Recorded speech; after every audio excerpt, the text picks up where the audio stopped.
প্রিয় দর্শক, ভিওডি বাংলার পক্ষ থেকে সবাইকে জানাচ্ছি আন্তরিক শুভেচ্ছা ও অভিনন্দন। ভিওডি বাংলার নিয়মিত আয়োজন তারুণ্যের চোখে বাংলাদেশ। আজকের এই তারুণ্যের চোখে বাংলাদেশে আমাদের সাথে যুক্ত হয়েছেন নাবিলা চৌধুরী। চলুন তার সাথে পরিচিত হই। ভিওডি বাংলায় আপনাকে স্বাগত। কেমন আছেন? আলহামদুলিল্লাহ, ভালো। আচ্ছা, আমরা আজকে এতটা খুশি আপনাকে পেয়ে যে আজকে হচ্ছে সেই দিন, যেই দিন নাবিলা চৌধুরী না আসলে আমাদের নাট্যাঙ্গন জগৎ আপনার মতো একজন অভিনয় শিল্পী পেত না। শুভ জন্মদিন। ধন্যবাদ। যেহেতু আজকে আপনার জন্মদিন, একটু জানতে চাইবো যে ছোটবেলার জন্মদিন আর এখনকার জন্মদিন কিভাবে পার্থক্য দেখেন? অনেক পার্থক্য। ছোটবেলায় আসলে বাবা মার কাছে অনেক আবদার ছিল, অনেক আবদার পূরণ হতো, তখন অনেক গিফট পেতাম। আসলে বলার আগে অনেক কিছু, বাচ্চাদের যে চাহিদাগুলো, আমাদের খেলনা বা ড্রেসের যে চাহিদা, এগুলো ফিল আপ হয়ে যেত। বড় হওয়ার পর আসলে উইশই পাই, গিফট তো আর আসে না। বাট গিফট না আসলে যে উইশগুলো পাই, এতে অনেকটা ইন্সপায়ারেশন হয়, ভালো লাগে। মানে মনে হয় যে মানুষ আমাকে পছন্দ করে, বিধায় এই উইশগুলো তারা করে। সবাই নিয়ে আমার জন্য মানে তারা কামব্যাক করার চেষ্টা করে যে হ্যাঁ, তাকে একটু উইশ করি। এবং এখন তো উইশ শুধু পরিবার ভিত্তিক হয় না, এখন পুরো বাংলাদেশ আপনাকে উইশ করছে। কারণ আমরা জানি যে আপনি এখন অনেক বলবো যে বিখ্যাত একজন অভিনেত্রী, যার অভিনয় সত্যিকার অর্থে দর্শককে মানে মুগ্ধ করে ফেলে। তা আমি একটু জানতে চাইবো যে এই অভিনয় জগতে কিভাবে আসলেন? অভিনয় জগতে আসা টোটালি আমার ইন্সপায়ারেশন বা আমার পছন্দ থেকে। এটা আসলে বলবো না যে আমার সাপোর্টিং। আসলে ফ্যামিলি, আমি খুব কনজারভেটিভ ফ্যামিলির মেয়ে। আমার বাবা একজন হজ করেছে। এখন আমি জব সেক্টরে ছিলাম, এডুকেশনের পাশাপাশি জব করতাম, পরে বিয়ে হওয়ার পরে বিজনেস করেছি। বাট মিডিয়া জগতে আমার টাইমিংটা খুব কম। বাট আল্লাহর রহমতে, আপনাদের দোয়ায় শর্ট টাইমে আমি অনেকগুলো কাজ করেছি, প্রডিউস করেছি, নাটক প্রডিউস করেছি, সামনে ইনশাল্লাহ মুভি প্রডিউস করব, পাশাপাশি অ্যাক্টিংও করছি। সেটা হচ্ছে আমার টোটালি আমার ইচ্ছা থেকে, বিকজ আমি একজন থিয়েটার কর্মী। আমি স্টুডেন্ট লাইফে আমি ঢাকা পদাতিকে নাট্যমঞ্চে কিছুদিন কাজী রফিক নানুর সাথে ছিলাম, বাট ওইটা বেশি দিন স্ট্যাবল করা হয়নি। কিন্তু এরপরে আমি থিয়েটার অঙ্কনে একটু ইনক্লুড হওয়ার পর আমি ইন্সপায়ারেশনটা বেড়ে গেছে। দ্যাটস ওয়াই আমি এটাকে একটু কন্টিনিউ করে পর্দার সামনে এসেছি এবং এটাকে আমি কন্টিনিউ রাখতে চাচ্ছি। চমৎকার। আপনাকে যেহেতু পেয়েছি, আর আমাদের অনুষ্ঠানটা হচ্ছে তারুণ্যের চোখে বাংলাদেশ, তরুণদেরকে অনেক কিছু জানান দেওয়ার আছে। তো সেই জায়গায় দেখি বাংলাদেশে অনেক নারী শিল্পীর কথা যদি বলি, তারা খুব ভালো অভিনেত্রী, ভালো মঞ্চ করছে, ভালো টিভিতে ভালো করছে। তো দেখা যায় যে যখন তাদের বিয়ে হয় তখন সেই জগৎটা বন্ধ হয়ে যায়। কিন্তু আমরা তো জানি আপনার ক্ষেত্রে একটু ব্যতিক্রম। একটু গল্পটা শুনবো। ডেফিনেটলি ব্যতিক্রম হলেও অবশ্যই এটা ফ্যামিলির সাপোর্টিং ছাড়া বা হাজব্যান্ডের বা শ্বশুরবাড়ির সাপোর্টিং ছাড়া আপনি কিন্তু কাজ করতে পারবেন না, যদি আপনি সংসারী হয়ে থাকেন। দেখেন, আমি একটা সংসারী মেয়ে, আমি আমার সংসার করছি, পাশাপাশি মিডিয়াতে কাজ করছি, পাশাপাশি অন্যান্য বিজনেসও আমি ইনক্লুডেড আছি। কেননা শুধু মিডিয়া আমার পছন্দের জায়গা, বাট আমার প্রফেশন, এটা আমার প্রফেশন এবং প্লাস প্যাশন। এবং পাশাপাশি আমি বিজনেসটাকেও প্রেফার করি। শুধু মিডিয়া খুলে যে আমার সব কিছু ফিল আপ হবে, নট লাইক দ্যাট। কারণ অনেকের অভিযোগ থাকে এখনকার যুগে, অনেক অভিনেত্রী যারা কাজ, তাদের কমপ্লেন আমরা এখন কাজ পাচ্ছি না। আসলে কাজ পাচ্ছি না বলে কথা নয়, ক্যারেক্টার থাকতে হয় একটা নাটকে, সেই ক্যারেক্টারটা থাকতে হবে আপনার জন্য সামঞ্জস্য কিনা। আর সব ক্যারেক্টার নিজেকে আসলে অ্যাবজর্ভ করা যায় না। আমি যেহেতু এই যুব সমাজকে যদি কিছু দিতে চাই, আমাকে শিক্ষণীয় কিছু দিতে হবে।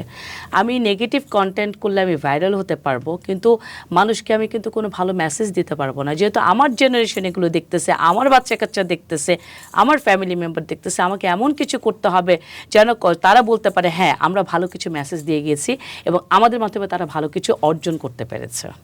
চমৎকার বলেছেন। কিন্তু আপনি যে এই কথাটা বলছিলেন যে একজন নারী হয়ে আপনি অনেক কিছু করছেন, হয়তো বা আপনি সুযোগটা পাচ্ছেন, কিন্তু আমরা তো এমনও দেখি যে নারী হয়ে আপনাকে হয়তো বা অনেক রাত অবধি বাইরে থাকতে হচ্ছে। কিন্তু আমাদের দেশে যখন খুব নারীরা বিশেষ করে রাতে বাসায় ফেরে, তখন নানান ধরনের ট্যাগ দেওয়া হয়। আর বিশেষ করে যখন অভিনয় করছেন, এই ধরনের কোনো বিড়ম্বনায় পড়তে হয়েছে? বিড়ম্বনা এই জন্য পড়তে হয়নি, কারণ এখন নেগেটিভ পজিটিভ মিলিয়ে মানুষ, যেহেতু আমার হাজব্যান্ডের সাপোর্টিং আছে, সেক্ষেত্রে আমার হাজব্যান্ড, যেহেতু আমাদের শুটিং ক্ষেত্রে এমন না যে আমরা সবসময় বাসায় আসতেও পারি, আসলে আমাদের দেখা যায় 2-3 দিন টানা শুটিং করতে হচ্ছে, সেক্ষেত্রে আমাদের স্টে করেই করতে হচ্ছে। এখন সেটাও পরিস্থিতি ডিপেন্ড করতেছে সিচুয়েশন, ডিমান্ডের উপর, যে আমি আমাকে নিজেকে স্ট্যাবিলিটি কীভাবে রেখেছি। তো আমার হাজব্যান্ডের কনফিডেন্ট আমার উপর আছে বিধে আমি স্বাচ্ছন্দ্যে কাজ করতে পারতেছি। না হলে কিন্তু আজকে নাবিলা চৌধুরীকে আপনি এই বয়সে বা এই মানে কি বলবো, বিয়ের পরে কিন্তু আপনি এভাবে পেতেন না। আমি কিন্তু বিয়ের আগে কখনো মিডিয়াতে কাজ করিনি, আমি কাজ করেছি বিয়ের পরে। তো ডেফিনেটলি আমার হাজব্যান্ড আমার পছন্দটাকে সে মোটামুটি পজিটিভলি নিয়েছে বিধে সে আমাকে সাপোর্টিং দিচ্ছে। এবং আমি খুব সাপোর্টিভ একটা মানে হাজবেন্ড পেয়েছি বিধে আমি কাজ করতেছি এবং তার অবদান আছে আমার পিছনে। আমাদের ভিডিও বাংলার পক্ষ থেকে ভাইয়াকে অনেক স্যালুট, কারণ আসলে যদি নারী পুরুষের সমন্বয়ে যদি কোনো একটা কাজ করা হয় তাহলেই কিন্তু আমাদের এই নাট্যাঙ্গন অনেক দূরে এগিয়ে যাবে। সেক্ষেত্রে আমি বলবো যে আপনি একটা কথা বলছিলেন যে নাটক করে তো সব কিছু হয় না, পাশাপাশি আপনাকে অনেক কিছু করতে হয়। আমরা সেই জায়গায় কবে পৌঁছাতে পারবো যে নাটক করে কেউ কিছু করতে পারছে? অর্থাৎ না পারছে তো, পেশাদার আমাদের একটা যারা জায়গাটা। সিনিয়র আর্টিস্ট আসছে, মোশাররফ করিম ভাই থেকে ওনাদের লেভেল থেকে শুরু করে যারা সিনিয়র আর্টিস্ট ছিল, তারিকা নাম থেকে সুবর্ণ মুস্তফা, যারা সিনিয়র আর্টিস্ট তারা তো ভালো ভালো অ্যামাউন্ট পাচ্ছে, তারা তো একদিনে পাচ্ছে না। আজকের মোশাররফ করিম বা চঞ্চল চৌধুরী বা ফজলুর রহমান বাবু এটা কিন্তু একদিনে হয় নাই। একদিনে হয় না। তাদের অবদান আপনারা দেখবেন এখনো তারা কিন্তু থিয়েটার করে, কারণ তারা অভিনয়টাকে ভেঙে ভেঙে শিখে, একতরফা অভিনয় করে না, তারা ভেঙে ভেঙে প্রতিটা স্টেজে নিজেকে স্ট্যাবল করেছে। তাদের পথ চলা কিন্তু একদিনের না। তো কেউ যদি তাদের এখন আমরা হচ্ছে ক্যারেক্টার আর্টিস্ট, আমার বিশ্বাস ক্যারেক্টার আর্টিস্ট যারা, যেমন নায়িকা যদি আপনি বলেন, নায়িকাদের একটা নির্দিষ্ট লিমিটেশন এবং নির্দিষ্ট সীমাবদ্ধতা এবং বয়স থাকে, যার বাইরে আসলে কাজ করাটা হয় না। তো ক্যারেক্টার আর্টিস্ট আমরা এই জন্য আমরা থিয়েটার কর্মীরা সবসময় আমাদের সিনিয়র ভাই ব্রাদাররা বলে যে সবসময় ক্যারেক্টার আর্টিস্ট প্রোভাইড করবা, যাতে যে কোনো বয়সে আমি নিজেকে সেই ক্যারেক্টারে মানানসই করতে পারি। দ্যাটস ওয়াই এখান থেকে আমি কিন্তু অনেক মেসেজ আমি সমাজকে দিতে পারবো, যার জন্য এই ট্যাগটা আমি বেছে নিয়েছি যে আমি ক্যারেক্টার আর্টিস্ট। সব চরিত্রে আমি নায়িকাও হব, আমি ভিলেনও হব, আমি মাও হব, বোনও হব, ভাবি, মানে অল কাইন্ডস অফ আমার মধ্যে থাকবে। বাহ, চমৎকার। সেটাই আমার থিয়েটার আমাকে শিখিয়েছে, যে এটাই আমার শিক্ষণীয় বিষয় যে আমি কি করতে পারি। ঠিক করতে পারে। হ্যাঁ হ্যাঁ, যেই কথাটা আপনি বলছিলেন যে মোশাররফ করিমরা একদিনে আসেনি, কিন্তু আমরা এখন দেখতে পাচ্ছি যে যারা নতুন আসছে এই জগতে তারা রাতারাতি ভাইরাল হতে চাচ্ছে, রাতারাতি অনেক বলবো যে খ্যাতি অর্জন করতে চাইছে।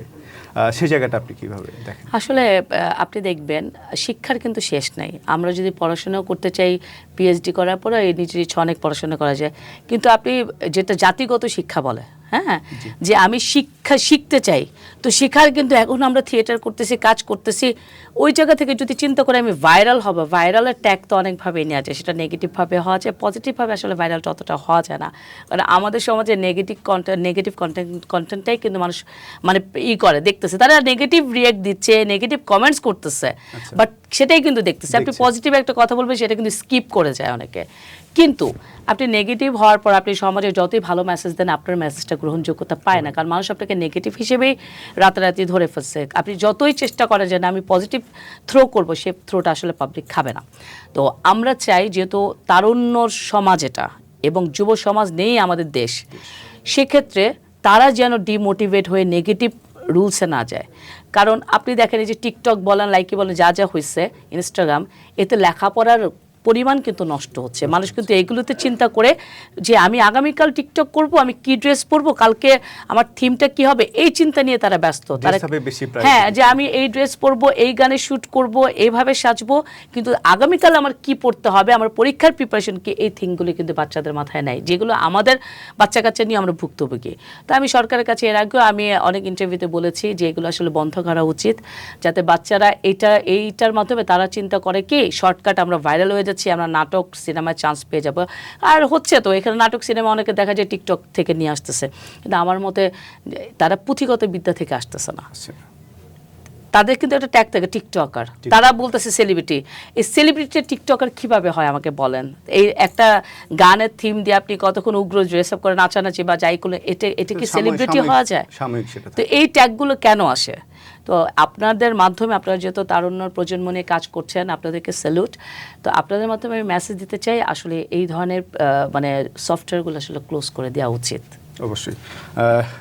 আপনি যেহেতু মেসেজের কথা বললেন, একটা বার্তার কথা বললেন, আমরা দেখেছি যে আপনি যখন নাটক করছেন, যেমন নিজের মেয়ে চাকরানী, পরের মেয়ে রাজরানী, হ্যাঁ, এই ধরনের, বা যখন দেখছি যে পোড়া কোপালি, সংসারের বউ, এই নাটকগুলোতে কিন্তু একটা মেসেজ থাকছে, যার কারণে আমরা দেখছি যে দর্শক সমাজ বিশেষ করে পারিবারিকভাবে কিন্তু সবাই মানে দেখার জন্য উৎসুক হয়ে থাকে, অর্থাৎ পারিবারিকভাবে এটা দেখা যায়।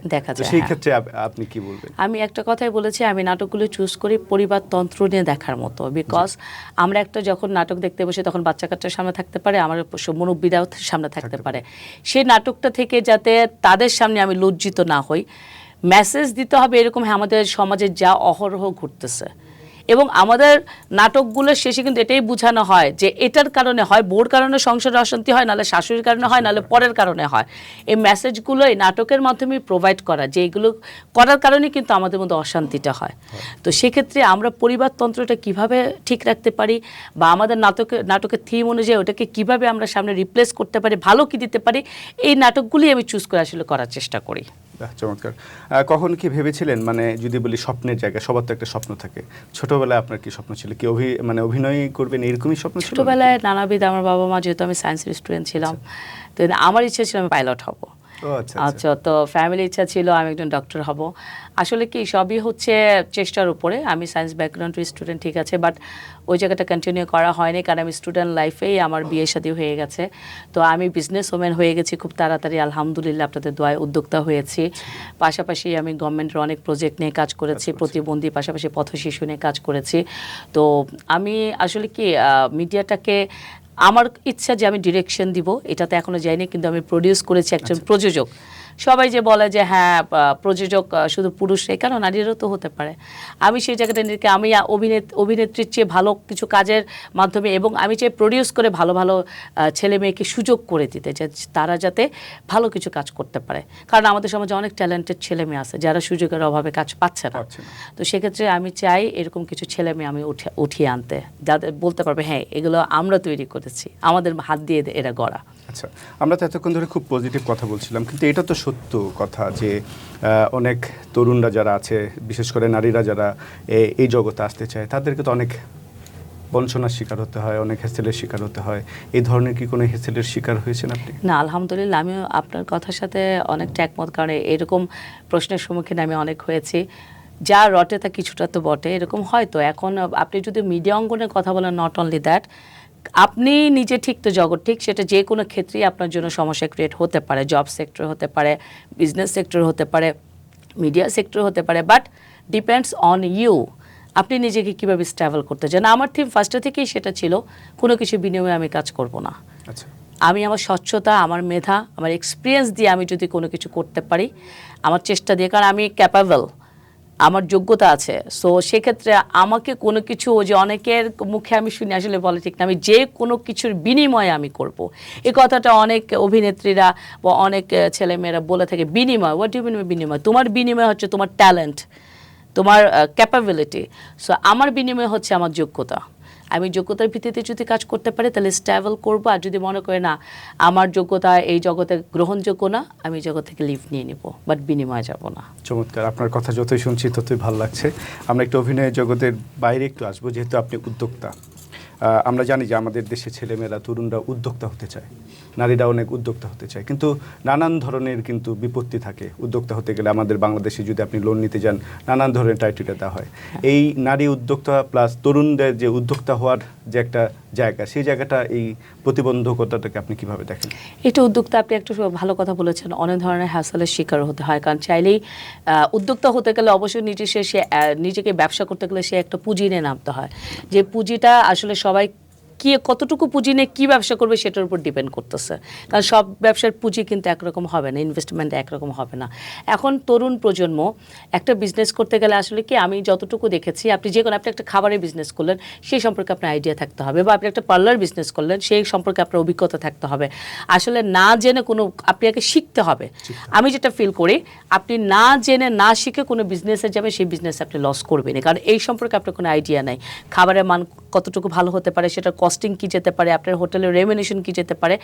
এই জন্য আমি যেটা আপনাদেরকে আমি বলতে চাচ্ছি, বা যুব সমাজকে বলতে চাচ্ছি, কেউ যদি উদ্যোক্তা হতে চায়, অবশ্যই এটা খুব পজিটিভ লাইন, এবং নিজেকে একটা লেভেলে নিয়ে যাওয়া যায়, কিন্তু তার আগে অন্যর অবস্থানে নিজেকে কাজে লাগাতে হবে, যে হ্যাঁ এই কাজটা আমাকে এক্সপিরিয়েন্স গেদার করে, দেন আমি এই কাজটা বিজনেসের নামবো। এই জন্য যুব উন্নয়ন আছে, অনেক অধিদপ্তর আছে যাদের সাথে কমিউনিকেশন করে কাজ করা যায়। চমৎকার। আপনি তো মানে খুব বেশি দিন না হলেও কিন্তু আপনি কিন্তু খুব খ্যাতি অর্জন করেছেন।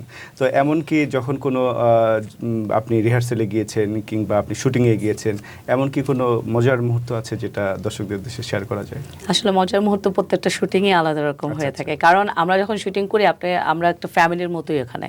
কারণ আমাদের দেখা যায় সকাল 6টা থেকে আমরা মেকআপে বসার পর 8টা থেকে আমাদের ক্যামেরা অন হয়, রাত্রে 12টা 1টা 2টা পর্যন্ত 3টা পর্যন্ত বেঁচে যায়, মানে আমাদের স্টে করতে হয়। তো সেই ক্ষেত্রে সারাদিন একটা পরিবারের মধ্যে আমাদের আবদ্ধ, তো যে টাইমটা আমাদের রেস্ট টাইম থাকে বা খাওয়ার টাইম থাকে, তো সেই টাইমটা আমাদের দুষ্টামি মজা ছলে ছলে পার হয়ে যায়। এটা আসলে মিডিয়া জগৎটা আসলে আমাদের একটা পরিবারের মতো। আমরা ওখানে যখন সময় দিই তখন আমাদেরকে ফ্যামিলিকে ভুলে ওই জায়গাটাই আমাদেরকে আপন করে নিতে হয়। না হলে আসলে কি, যদি আপনি ডিমোটিভেটেড হয়ে থাকেন, ফ্যামিলি চিন্তা করতে থাকেন বা অন্য চিন্তা করতে থাকেন, আপনি কাজে মনোযোগী হতে পারবেন না। আপনার এই মেসেজগুলো আপনি সমাজকে, কারণ আপনার উপর কিন্তু অনেকেই দেখতেছে আপনাকে, যারা আপনাকে পছন্দ করে বা আপনার নাটক পছন্দ করে অথবা আমাকে পছন্দ করছে না, আমার সাথে সহ অভিনেতা অভিনেত্রী যারা আছে তাদেরকে পছন্দ করে, তো আমার কারণে একটা নাটক নষ্ট হয়ে যাবে, সে কারণে আমাদের কনসেন্ট্রেশনটা ওই জায়গায় থাকে, যার জন্য আমরা হাসি উজ্জ্বলে সারাটা দিনই আমরা আসলে পার করি। আমরাও চাই যে আপনি আজীবন খুব হাসি উজ্জ্বলভাবেই থাকেন। আপনি যেভাবে খ্যাতি অর্জন করছেন, সামনে তো আমরা দেখতে পাচ্ছি একটা উজ্জ্বল ক্যারিয়ার, ইতিমধ্যে আপনার উজ্জ্বল ক্যারিয়ার আছে। তো যখন আপনার বিভিন্ন ধরনের নেগেটিভ কিছু তো আসবেই, সেটাকে আপনি কিভাবে নেবেন? আমি একটা কথাই বলেছি, নেগেটিভ পজিটিভ। এই কথাটা আমি এই জন্য জিজ্ঞাসা করলাম যে আমরা ইতিমধ্যেই দেখেছি যে অনেকেই কিন্তু এই নেগেটিভ কমেন্টস না নিতে পারার কারণে অনেক অনেক কিছু বলছে। হ্যাঁ, সেই বিষয়ে এটা আসলে কি আপনাকে বললাম না, আমি এখানে মনে করেন আমরা তার একজনের আন্ডারে কাজ করি না, একটা ডিরেক্টর বা প্রডিউসার আন্ডারে কাজ করি না, আমরা বিভিন্ন জন আন্ডারে কাজ করি। এখন তার মেন্টালিটি সিচুয়েশনের উপর অনেক সময় মোটিভেট যে সে কি চাচ্ছে। এখন সে যদি আমাকে বলে না আপনি আমার এই কাজ করতে গেলে আমার কিছু শর্ত সাপেক্ষ আছে, এই এখন এটা ডিপেন্ডস অন হিম, তার চাহিদার উপর। সে যদি নেগেটিভ কোনো অ্যাপ্রোচ, যেটা আমার পক্ষে পসিবল না, ওই যে আমি বললাম না, অনেকেই বলে যে কোনো কিছু বিনিময়ে, এখন শাকিব খান বাংলাদেশের সুপারস্টার, তার নায়িকা হওয়ার জন্য তো অনেকে বলে যে আমি যে কোনো কিছু বিনিময়ে শাকিব খানের নায়িকা হব। হ্যাঁ, তো যোগ্যতা থাকলে বিনিময় লাগে না। তো আমি ক্যাপাবল, আমি একটা শিক্ষিত নারী, আমি যেহেতু এই সমাজে, আমি আল্লাহর মধ্যে একটা বিজনেস ওম্যান, আমি একজন মা, পাশাপাশি একজন ওয়াইফ এবং একটা পরিবারের সন্তান, আমার দিকে কিন্তু অনেক কিছু তাকিয়ে থাকবে একটা মা জাতি। সবার আগে কিন্তু আমাদের মা জাতির উপর অনেক কিছু ডিপেন্ড করতেছে। আমার চলার উপরে কিন্তু উত্থান, আমার চলার উপর অনেক কিছু পতন। তো আমাকে খুব হিসাব করে আমাকে পা ফেলতে হবে। আমি এমন কোনো কাজ করতে পারবো না যেটার কারণে নারী জাতি কলঙ্কিত হয়। চমৎকার। এবং নারী সমাজের জন্য আপনি যেই কথা মেসেজ দিলেন, আমার মনে হয় যে তারুণ্যের চোখে বাংলাদেশের আমাদের এই বার্তাটা খুব মানে শক্তভাবেই হয়ে থাকবে। আপনি আগামী 5 বছরে নিজেকে কোন জায়গায় দেখতে চান? আমি আগামী 5 বছর একজন ভালো সুঅভিনেত্রী, খ্যাতির চেয়ে আমি ভালো অভিনেত্রী হতে চাই। কারণ খ্যাতি অনেকভাবেই কামানো যায়, কিন্তু ভালো অভিনেত্রীর ট্যাগটা কিন্তু সবসময় পাওয়া যায় না, যে উনি অভিনয় ভালো করে।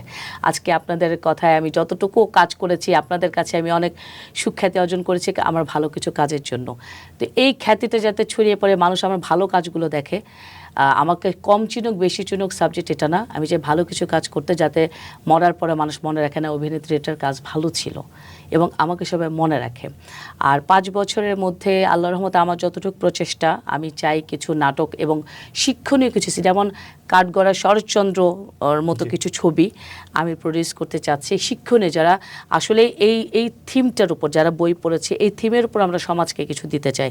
এই টাইপের কিছু মুভি আমি প্রডিউস আল্লাহর মতো করতেছি, এবং শিক্ষণীয় কাজ আমি সরকারি অনুদানের জন্য আমি সামনে কাজ করব, যেগুলো মানে সমাজে দেওয়ার মতো, নট কমার্শিয়াল, বাট এটা হচ্ছে সাহিত্য নির্ভর বা সমাজের উপর নির্ভর করে। তো পাশাপাশি আমি ভালো কিছু নাটক যেগুলো পজিটিভ এরকম কিছু, এবং ইচ্ছা আছে ভালো একজন প্রডিউসার, যদি পারি ডিরেকশন না হলে একজন ভালো সুঅভিনেত্রী এবং প্রডিউসার ইনশাল্লাহ হব, এতটুকু ইচ্ছা আগ্রহ আমার আছে। চমৎকার। আপনি যেহেতু বই পড়ার কথা বললেন, এবং আমি জানি যে আপনারা হচ্ছে মঞ্চ থেকে উঠে এসেছেন, তো বই পড়ার সাথে কিন্তু মঞ্চের একটা অনেক গভীর একটা সম্পর্ক থাকে। তো বর্তমানে কি আপনার মনে হচ্ছে না যে আমরা যে তরুণ সমাজ, তারা কিছুটা মঞ্চ বিমুখ হয়ে যাচ্ছে? বিমুখ হয়ে যাচ্ছে কি বিমুখ হয়ে গেছে? কারণ আপনি দেখবেন, আপনি থিয়েটার থেকে যারা আসে তারা একদম গোড়া থেকে তারা শিক্ষার শিখে বিষয়টা আসে। আমাদের উচ্চারণ, শুদ্ধ উচ্চারণ, প্রোনাউন্সিয়েশনের যে ব্যাপারগুলো আমাদেরকে অনেক কিছু যেমন আপনার যখন আপনি থিয়েটার করবেন, আপনাকে উচ্চারণ থেকে শুরু করে প্রত্যেকটা মোটিভেশন আপনাকে জানতে হবে, হাঁটা চলা এবং অঙ্গভঙ্গি সব। আপনি কোন অভিনয়ের ক্ষেত্রে আপনার অ্যাপ্রোচটা কোথায় আপনার চোখের পানিটা পড়বে, কোথায় ধরে রাখতে হবে, সব কিছুই কিন্তু থিয়েটারে এই স্ট্যাবিলিটিটা তৈরি হয়, মানে আপনি নিজেকে তৈরি করেছেন। আর শুধু অভিনেত্রী হলে দেখা যায় কি, যেখানে যেমন ইচ্ছা মঞ্চে করলাম না, তো এই ক্ষেত্রগুলো না বেশি দিন থাকে না। তো মঞ্চ বিমুখ হয় এটা পজিটিভ না, আমি মনে করি নেগেটিভ সাইড। যদি আপনি নিজেকে শখ থাকে না অনেকে যে আমি অভিনয় করবই, তাদের ক্ষেত্রে আমি বলবো যদি আপনারা অভিনেত্রী হতে চান, আপনারা পুঁথিগত বিদ্যা থেকে আসেন, আপনারা মঞ্চ করেন, পাশাপাশি নিজেকে অভিনয়ের দিকে রেসপন্ড হন, আল্লাহর রহমতে একটা ভালো জায়গায় আপনারা পৌঁছাবেন। কিন্তু এই টিকটক, ইনস্টাগ্রাম করে আমার মনে হয় না আপনি ভালো কিছু বেশি দিন এই জগতে স্টে করতে পারবেন। এটা আমার অভিমত। চমৎকার, দারুণ বলছেন। মনে হচ্ছে যে আপনার সাথে অনেক আড্ডা দেই, কিন্তু সময়ের তাগিদে তো শেষ হয়ে যায় সব কিছু। আমরা অনুষ্ঠানের একেবারেই শেষ প্রান্তে চলে এসেছি। আমাদের তরুণ দর্শকদের উদ্দেশ্যে যদি আপনি কিছু বলেন। তরুণ দর্শকের উদ্দেশ্যে এটাই আমার বলা যে আপনারা লেখাপড়ার দিকে মোটিভ হন, কারণ শিক্ষা এমন জিনিস যত শিখবেন তত বেশি জানবেন। আর আপনারা উদ্যোক্তা হন বা অভিনেত্রী হন বা আদার্স যে লাইনে আপনারা যান না কেন, আপনাকে জানতে হবে, ওই বিষয়টা সম্পর্কে জানতে হবে। যদি জানতে পারেন, যদি অভিজ্ঞতা অর্জন করতে পারেন, সেই বিষয়টা আপনি নিজেকে মোটিভেট হন। হ্যাঁ, এমন না যে আপনাকে ডাক্তার হতে হবে, ইঞ্জিনিয়ার হতে হবে, নট লাইক দ্যাট।